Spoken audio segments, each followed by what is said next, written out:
Hello दोस्तों, कैसे हो आप सब। आज की इस वीडियो में मेरे पास आ चुका है आईटेल का S25। आज हम इस फ़ोन के टॉप 10 हिडन फीचर्स के बारे में बात करेंगे। वीडियो स्टार्ट करने से पहले इस फ़ोन के मेन हाइलाइट्स आपको बताता चलूं तो सबसे पहले आप रियर पर देख सकते हैं 50 मेगापिक्सल वाइड कैमरा दिया गया है, साथ में एक डमी कैमरा है, रिंग लाइट दी गई है। इसके अलावा फ्रंट पर एमोलेड पैनल है और 32 मेगापिक्सल कैमरा दिया गया है फ्रंट पर। आ जाते हैं हम अपनी वीडियो की तरफ। सबसे पहले फीचर की बात की जाए तो इस फोन में वन हैंडेड मोड वाला फीचर दिया गया है। उसके लिए आपको आ जाना है कंट्रोल सेंटर में और कंट्रोल सेंटर में आपको वन हैंडेड मोड का ऑप्शन देखने को मिल जाएगा। अगर ये आपको कंट्रोल सेंटर में नहीं मिलता तो आपने आ जाना है ऐड वाले ऑप्शन में, और ऐड में आपका जो वन हैंडेड मोड वाला ऑप्शन होगा वो यहाँ पर कहीं होगा। मैं इसको माइनस करके दोबारा ऐड करके दिखा देता हूँ आपको। तो यहाँ से मैं इसको ऐड करता हूँ और आप देख सकते हैं वन हैंडेड मोड यहाँ पर शो हो रहा है। और स्क्रीन का साइज आप देख सकते हैं छोटा हो गया है। राइट और लेफ्ट हैंड दोनों से आप इसको एक्सेस कर सकते हैं। और साथ में कीबोर्ड साइज भी आप देख सकते हैं, छोटा सा कीबोर्ड हो गया है। अगर आप एक हाथ से टाइपिंग करना चाहते हैं तो वन हैंडेड मोड को यूज़ करके टाइपिंग कर सकते हैं।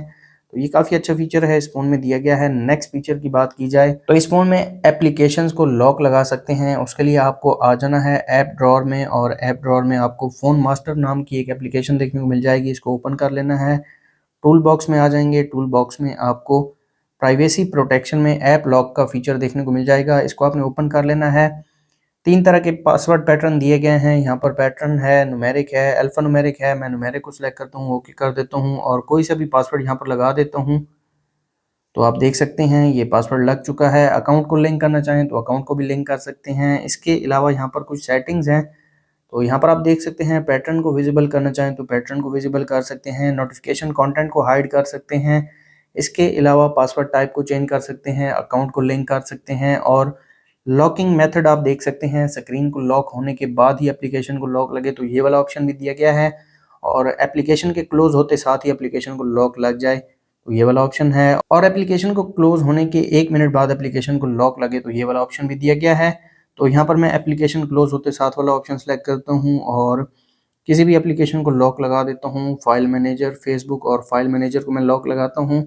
और यहाँ पर आप देख सकते हैं तकरीबन सभी एप्लीकेशंस को आप लॉक लगा सकते हैं। मैंने फेसबुक और फाइल मैनेजर को लॉक लगाया है। तो यहाँ पर मैं फाइल मैनेजर को ओपन करता हूँ और यहाँ पर मैं जो न्यूमेरिक पासवर्ड दिया था मैंने वो लगा देता हूँ। तो आप देख सकते हैं एप्लीकेशन अनलॉक हो गई है। दोबारा इसको मैं क्लोज करके ओपन करता हूँ तो आप देख सकते हैं दोबारा जो लॉक है वो लग चुका है। काफ़ी अच्छा फीचर है, इनबिल्ट दिया गया है। अगर आप अपनी एप्लीकेशंस को लॉक लगाना चाहें तो यहाँ से लगा सकते हैं। इसके अलावा सेटिंग्स में भी ये ऑप्शन आपको देखने को मिल जाएगा। सेटिंग्स में आपको आ जाना है प्राइवेसी में। प्राइवेसी में आपको ऐप लॉक वाला फीचर दिया गया है, यहाँ से आप इसको एक्सेस कर सकते हैं। और अगर आपको एप्लीकेशंस को यहाँ से अनलॉक करना है तो इनको मैं ऑफ़ कर देता हूँ और जो एप्लीकेशंस हैं वो अनलॉक हो गई हैं। और यहाँ से आप इसको डिसेबल भी कर सकते हैं ऐप लॉक को। नेक्स्ट फीचर की बात की जाए तो इस फ़ोन में ऑलवेज ऑन डिस्प्ले वाला फीचर दिया गया है। उसके लिए आपको आ जाना है सेटिंग्स में।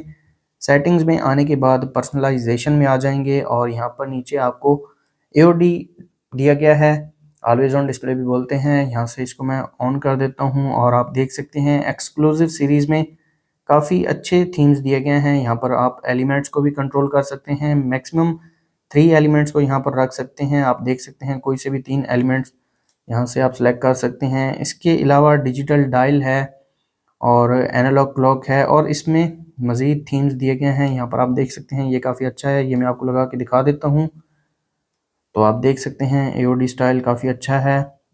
सेटिंग्स में पर्सनलाइजेशन, एओडी, मज़ीद आपको मैं स्टाइल्स दिखा देता हूँ।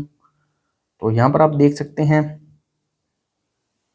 एओडी थीम्स काफ़ी अच्छे दिए गए हैं। कोई सा भी कलर आप सेलेक्ट कर सकते हैं। इसके अलावा ये वाला थीम दिया गया है। और यहाँ पर सिंपल एनालॉग में आ जाते हैं। यहाँ पर इसकी जो स्टाइल है वो आप चेंज कर सकते हैं, कलर को चेंज कर सकते हैं। ये भी मैं आपको लगा के दिखा देता हूँ। तो आप देख सकते हैं ये ऑलवेज ऑन डिस्प्ले दिया गया है इस फ़ोन में। नेक्स्ट फीचर की बात की जाए तो इस फ़ोन में डायनामिक बार वाला फीचर दिया गया है। उसके लिए आपको आ जाना है सेटिंग्स में। सेटिंग्स में आने के बाद स्पेशल फंक्शन में आ जाएंगे और टॉप पर आपको डायनामिक बार नाम का एक फीचर दिया गया है। इसको आपने ओपन कर लेना है और इस फीचर को आप मल्टीपल जगह पर यूज़ कर सकते हैं, जैसे कि फेस अनलॉक, कॉल रिकॉर्डर और इसके अलावा चार्जिंग एनिमेशन, मीडिया प्लेयर वगैरह पर आप इसको यूज़ कर सकते हैं। और ये कुछ इस तरह से काम करता है जैसा कि आईफोन की लेटेस्ट सीरीज़ में डायनामिक आइलैंड वाला फीचर दिया गया है, यहाँ पर डायनामिक बार वाला फीचर दिया गया है। और आप देख सकते हैं, ये मैं आपको यूज़ करके भी दिखा देता हूँ। रिकॉर्डर में मैं ये साउंड रिकॉर्ड करता हूँ। तो यहाँ पर मैंने रिकॉर्डर को स्टार्ट किया है। टॉप पर आप देख सकते हैं जो डायनामिक बार है ये काम कर रहा है, और यहाँ से आप इसको स्टॉप भी कर सकते हैं, और ये काफ़ी कूल लग रहा है। तो यहाँ से मैं इसको स्टॉप कर देता हूँ। नेक्स्ट फीचर की बात की जाए तो इस फ़ोन में टेक्स्ट ऑन लॉक स्क्रीन वाला फीचर दिया गया है। उसके लिए आपको आ जाना है सेटिंग्स में। सेटिंग्स में आने के बाद पर्सनलाइजेशन में आपको आ जाना है लॉक स्क्रीन में, और लॉक स्क्रीन में आपको दूसरे नंबर पर add text on lock screen वाला ऑप्शन देखने को मिल जाएगा। इसको आपने ओपन कर लेना है। यहाँ पर आप कोई भी सिग्नेचर डाल सकते हैं, अपना नाम डाल सकते हैं, या फिर कोई भी कॉन्टैक्ट इन्फॉर्मेशन वगैरह डाल सकते हैं। तो यहाँ पर मैं अपने चैनल का नाम लिख देता हूँ और इसको मैं सेव कर देता हूँ। आ जाते हैं लॉक स्क्रीन में, और लॉक स्क्रीन में आप देख सकते हैं नीचे मेरे जो चैनल का नाम है वो यहाँ पर शो हो रहा है। तो यहाँ पर आप अपनी कोई भी कॉन्टैक्ट इन्फॉर्मेशन वगैरह डालना चाहें या फिर कोई सिग्नेचर वगैरह डालना चाहें तो यहाँ से आप इसको एडिट करके और फिर सेव कर सकते हैं। नेक्स्ट फीचर की बात की जाए तो इस फ़ोन में स्क्रीन रिकॉर्डिंग वाला फीचर दिया गया है। उसके लिए आपको आ जाना है कंट्रोल सेंटर में, और कंट्रोल सेंटर में आपको स्क्रीन रिकॉर्डर देखने को मिल जाएगा। इसको आपने होल्ड करके ओपन कर लेना है। तो यहाँ पर आप देख सकते हैं ये इनबिल्ट फीचर दिया गया है। डिवाइस की साउंड को रिकॉर्ड कर सकते हैं, माइक्रोफोन साउंड रिकॉर्ड कर सकते हैं, वीडियो रेजोल्यूशन मैक्सिमम FHD दी गई है और मिनिमम 480 तक वीडियो को रिकॉर्ड कर सकते हैं। फ्रेम रेट भी यहाँ पर आप सेलेक्ट कर सकते हैं, 24 FPS और हाई 60 FPS है। टैब्स को शो करना चाहें टैब्स को भी शो कर सकते हैं, और डू नॉट डिस्टर्ब वाला ऑप्शन भी दिया गया है। तो यहाँ से मैं एक छोटी सी वीडियो को रिकॉर्ड करता हूँ और आपको दिखाता हूँ कि वीडियो की क्वालिटी कैसी है। एक छोटा सा बार दिया गया है, यहाँ से आप वीडियो को स्टार्ट कर सकते हैं, और यहाँ पर मैं एक छोटी सी वीडियो को रिकॉर्ड करता हूँ। यहाँ से आप वीडियो को पॉज भी कर सकते हैं और स्टॉप भी कर सकते हैं। तो यहाँ से मैं वीडियो को स्टॉप करता हूँ, और आप देख सकते हैं वीडियो की जो क्वालिटी है वो काफ़ी अच्छी है। वीडियो की क्वालिटी कम नहीं हुई, फुल HD में है ये। नेक्स्ट फीचर की बात की जाए तो इस फ़ोन में आप UI एनिमेशंस को रिमूव कर सकते हैं। उसके लिए आपको आ जाना है सेटिंग्स में। सेटिंग्स में आने के बाद सिस्टम में एक्सेसिबिलिटी, और यहाँ से text and display remove animations को मैं ऑन कर देता हूँ, और जो UI एनिमेशंस हैं वो अब यहाँ पर रिमूव हो चुके हैं, और फ़ोन भी थोड़ा सा फास्ट लग रहा है। यहाँ पर आप देख सकते हैं जो UI एनिमेशंस होते हैं वो यहाँ पर मैंने रिमूव कर दिए हैं। दोबारा इनको ऑन करने के लिए टेक्स्ट एंड डिस्प्ले में आ जाएंगे, इसको मैं ऑफ़ कर दूंगा, और आप देख सकते हैं जो UI एनिमेशंस हैं वो दोबारा ऑन हो चुके हैं। नेक्स्ट फीचर की बात की जाए तो इस फ़ोन में टैपिंग वेक वाला फीचर दिया गया है।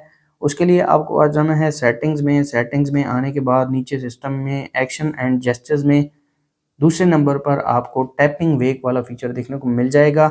आपके फ़ोन में ऑफ होगा, आपने इसे ऑन कर लेना है। और ये फीचर काम कैसे करता है ये मैं आपको बता देता हूँ। आपको आ जाना है होम स्क्रीन पर, और डबल टैप करेंगे होम स्क्रीन पर, स्क्रीन ऑफ हो जाएगी।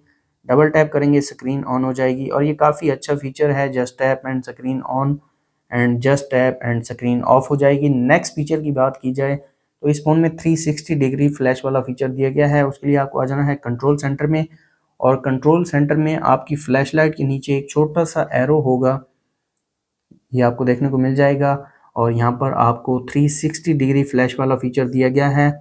आप देख सकते हैं बैक की फ्लैश लाइट और फ्रंट की फ्लैश लाइट दोनों ऑन है। इसके अलावा फ्रंट फ्लैश लाइट भी आप अलग से ऑन कर सकते हैं। इसके अलावा बैक फ्लैश लाइट को भी आप ऑन कर सकते हैं। ये काफ़ी अच्छा फीचर है। नेक्स्ट फीचर की बात की जाए तो इस फ़ोन में पेज टर्न इफेक्ट वाला फीचर दिया गया है। उसके लिए आपको होल्ड करना है होम स्क्रीन पर। होम स्क्रीन में सेटिंग्स में आ जाएंगे, और यहाँ पर आपको पेज टर्न इफेक्ट वाला फीचर दिया गया है, और यहाँ पर काफ़ी अच्छे ट्रांजिशंस दिए गए हैं। रोटेट, क्यूब, ओवरस्लाइड, टम्बल वगैरह रोटेट में सेलेक्ट करता हूँ, और आप देख सकते हैं ये वाला ट्रांजिशन अच्छा है। इनको बेसिकली ट्रांजिशन भी बोलते हैं, और यहाँ पर जो है वो पेज टर्न इफेक्ट का नाम दिया गया है। टम्बल को सिलेक्ट कर लेते हैं, तो ये भी काफ़ी अच्छा है, इसको मैं रहने देता हूँ। तो ये थे आईटेल S25 के टॉप 10 फीचर। अगर आपको वीडियो अच्छी लगी तो वीडियो को लाइक कर दें, चैनल पर नए हैं चैनल को सब्सक्राइब कर दें। मिलते हैं नेक्स्ट वीडियो में, तब तक के लिए अल्लाह हाफ़िज़।